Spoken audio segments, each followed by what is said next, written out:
Good morning, everyone. John Michael here with John Michael Sells ATL.com. And on this platform, I post videos a few times a week to help educate both buyers and sellers who are entering into the Atlanta area real estate market.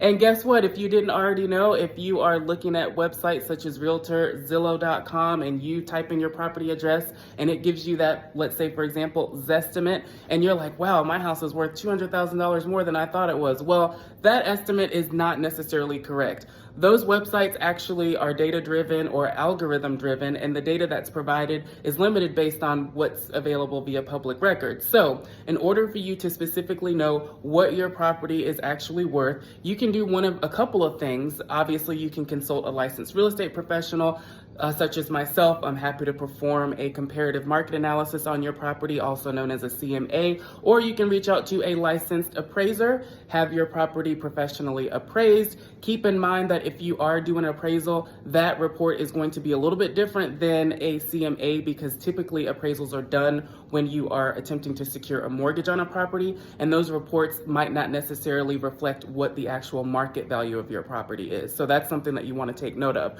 But the point that I'm trying to make is a lot of times, especially when I meet with home sellers, they have this inflated number of what their home is worth, and they point to Zillow and they're like, well, this is what it says it's worth. And I'm like, well, there's some things that you need to consider when using websites such as that to get an estimate of your property value.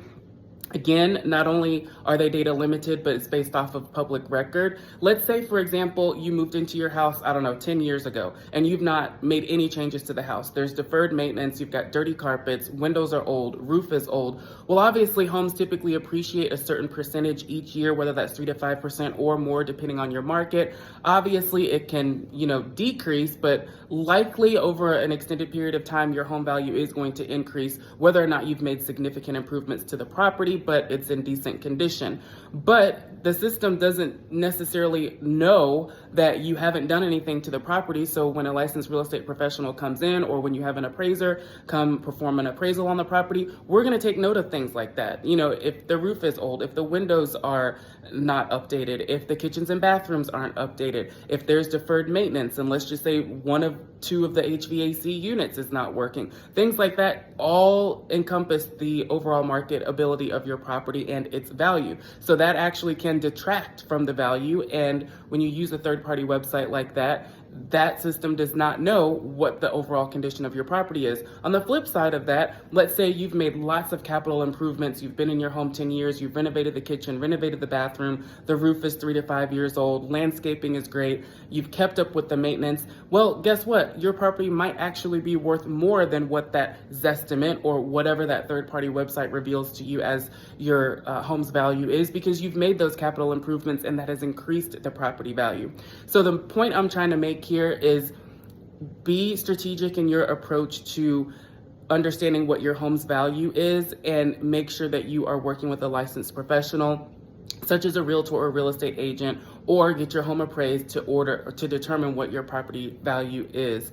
So that way you are prepared and you don't get your feelings hurt based on some inflated numbers or numbers that aren't necessarily correct on a third-party website that aren't necessarily take into account everything that encompasses your property's overall condition. So that's it for my rant this morning. Hopefully you found that information useful. If you are curious as to where you stand as far as your overall property value, I am, of course, always happy to provide you with a CMA. I'll just do a quick walkthrough of your property. Usually I set appointments in 15 to 45-minute sessions, and then I'll come back, do a report, send that to you via email, or depending on time, I can get it to you quicker than that couple of hours time frame. But anyway, if you're interested in where you are, would love to help you navigate that process of determining your home's value, especially if you're looking to sell in the near future. And as a buyer, as always, I would love to help you navigate the home buying process. It is important for you as a buyer as well to understand not only a home's market value, but also the local market in which you're looking to purchase in, because guess what? That provides you with more incentive to negotiate if a home is overpriced, or if it's not in tip-top shape in comparison to other properties that are in that market that are listed for sale. So again, it's important for you as a buyer to understand property values as well. And that's another reason why you want to make sure that you're working with a licensed professional when you're either selling your property or purchasing property. So I'm going to get my day started. I have a meeting, actually that was my clock upstairs going off, letting us know that it is 10 o'clock. So I'm gonna go, but as always, if you guys have questions, reach out to me. I hope you enjoy this rainy Monday. I know that I'm going to be productive and enjoy my day. And as always, I will see you guys next time.